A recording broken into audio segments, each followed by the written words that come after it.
Hey guys, Theron Asbury here with Revital Outdoors, bringing you another exciting podcast this evening. Tonight we have Mr. Chad Pennell. He actually works at Phantom Bait Shop there on Santee Cooper, and he's going to be talking to us today about Santee Cooper and the upcoming BFL event. Again, we are very, very excited at Revital Outdoors to be a title sponsor for the Major League Fishing BFL events this year, and we're just super honored to have all the people that we've had on our podcast and continue to have. It's been really great information. And I know everyone's been excited to follow our YouTube page, but if you haven't already, make sure you subscribe to our channel. That way you get notified for all the future content that we're dropping in the near future. And we're just very, very excited.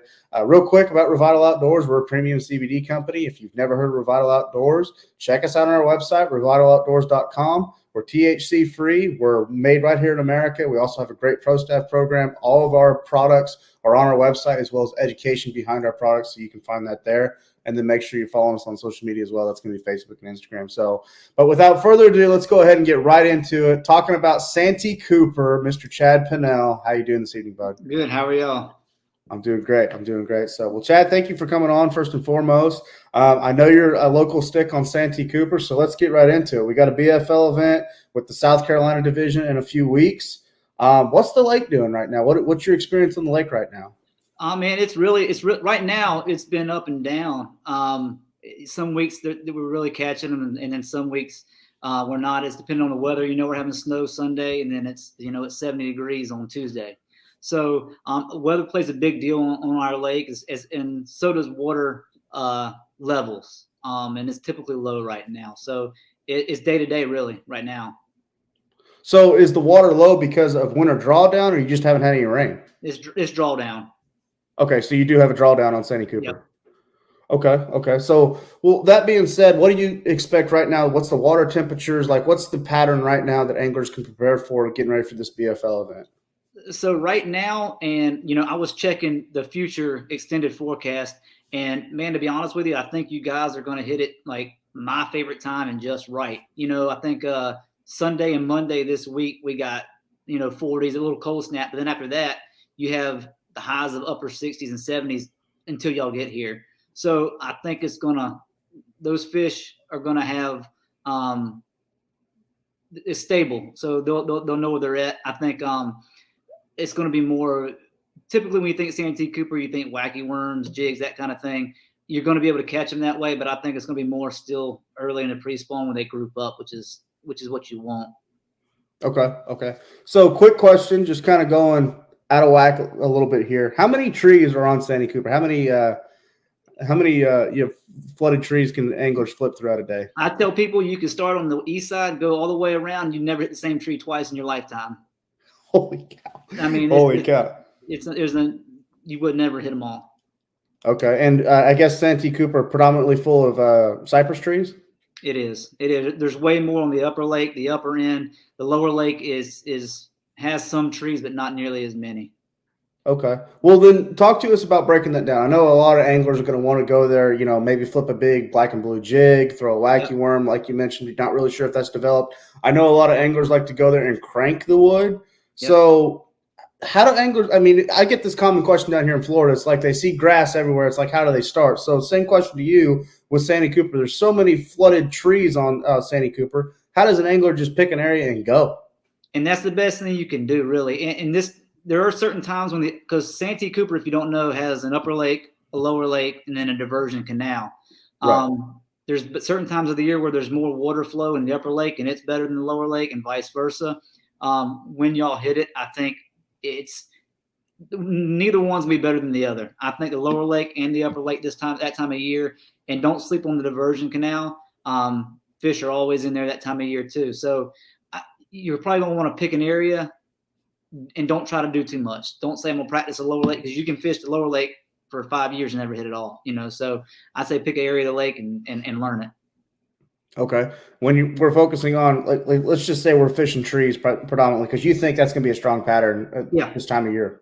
Are you focused on the outside trees, or are you saying get up into the forest? And what depth range are you looking at?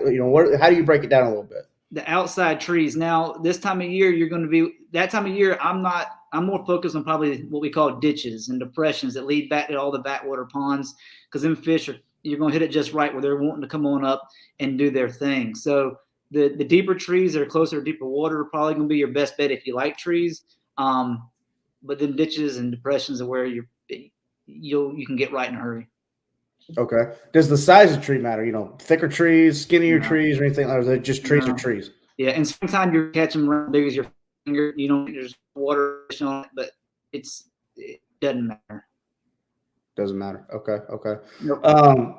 Thinking about bait selection, I know I talked about crankbaits, jigs. That's just something that I've found out and I've known is very, very good on Santee Cooper. Yep. How would you approach it? Same kind of way, or what's your thoughts? Yeah, that time of year you can probably fish your strengths. If you like on a crankbait, you're going to catch them on a crankbait, spinnerbait, jerkbait, a bladed jig. They're all players that time of year if you find them in schools. So whichever you prefer, really.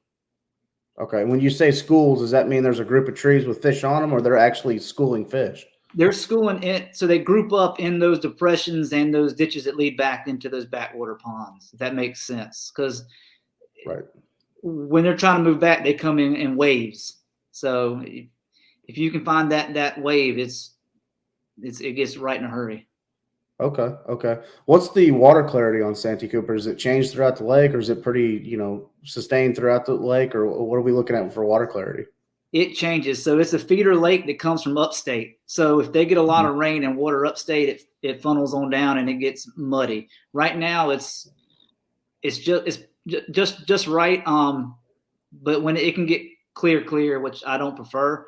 But right now, I think it's just right. It's not too muddy. Because we never had one of the bad storms or a lot of rain coming down, and it's low. So it can get muddy, but I think it's not going to bother y'all at all.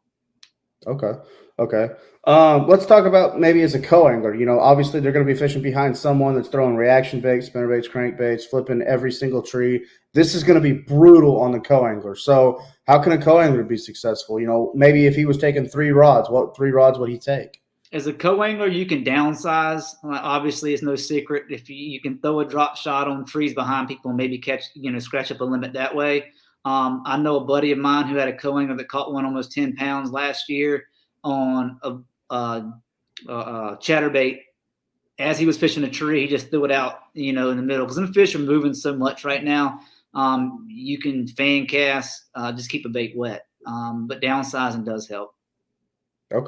Okay, so that's a good tip. As far as bait in the lake, is there a lot of crawfish, bluegill, shad? What are the fish chasing? There's so many trees, and it's hard for me to wrap around, breaking it down. But if an angler is just chasing what the bait is doing, what are they looking for?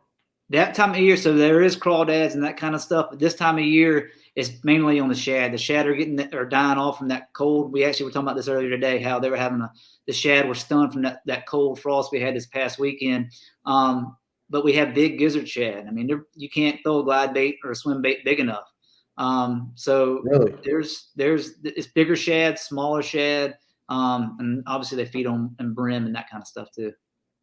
Okay. So, well, Chad, it's been an honor having you on. You kind of broke it down. You gave us a lot of good insight. I know you working for Phantom. You get a lot of anglers through the doors. You're an angler yourself. You also work with Todd Smith. Todd got a top 5 last year at Santee Cooper. So it's very excited to talk to you. Any last thoughts or anything you'd like to mention about your bait shop or Santee Cooper, or any final notes for the anglers coming into town very soon for the BFL event?